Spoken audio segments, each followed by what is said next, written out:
So this month's budget is £400 for an AMD based PC build, and here is what I put together for you.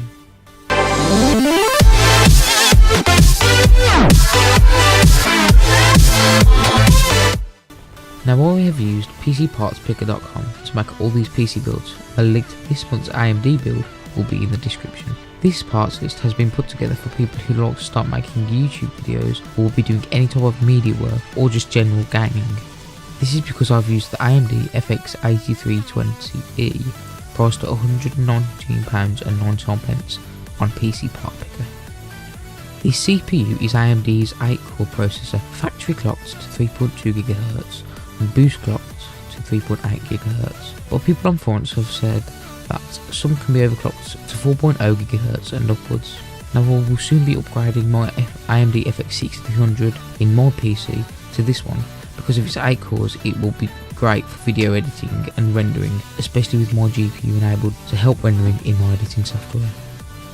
The reason I'm going for this instead of the AMD 8350 is because it's more energy efficient by only using 95 watts instead of the FX 8350's whopping 124 watts, which could be quite a difference in your electricity bill if you use your PC very frequently. Also, the CPU paired with Cooler Master Hyper 212 Evo CPU cooler priced at £24.49 can be overclocked to perform better than the FX 8350 while using less power. The motherboard for this PC will be the ASRock 970 Extreme 3 ATX AM3 Plus motherboard, and the RAM will be 1 DIMM of crucial 8GB DDR3 1600 MHz memory priced at £34.57.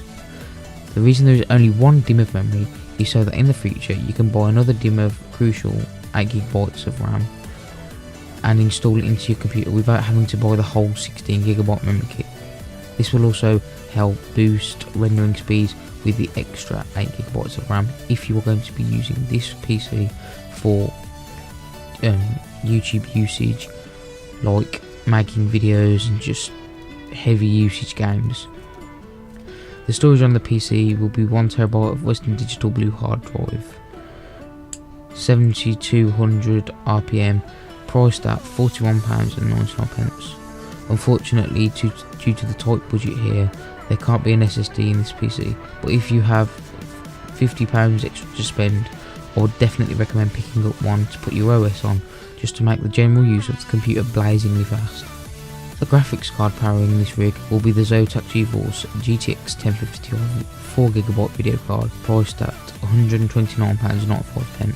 The GTX 1050 will perform around 25% better than the old GTX 960 whilst being priced quite a bit under the 960. The case that will be holding all these components is the Bitfinex Nova ATX mid-tower case. The reason behind me not going for a really pleasing to the eye case is just due to the tight budget once again, and at these lower end budgets gaming performance is much more important than the looks of the PC. Now powering the whole build will be the EVGA 500W 80 plus bronze ATX power supply. Of course 500 watts is way overkill for this build, but will also allow for upgrade in the future to video cards such as the 1060 or the 1070. And last of all is a case fan from Cooler Master. It's the Sickle Flow 120mm fan to bring cool air into the case or suck warm air out depending on your setup. Overall this will be a very powerful setup and will render video much quicker than most i5s and will also support SLR better than the Intel 5 series. It would be a very good PC for anyone starting PC gaming or wants to start producing high quality YouTube videos. Of course this is only the PC and doesn't include any software like Windows or editing software, so you will also have to account for that. If this PC just doesn't apply to your budget, then be sure to check out my other videos on different budgets and hopefully you will find one that does. But for now guys, that is all I have time for. Don't forget to hit that like and subscribe button. I'll see you guys in the next video.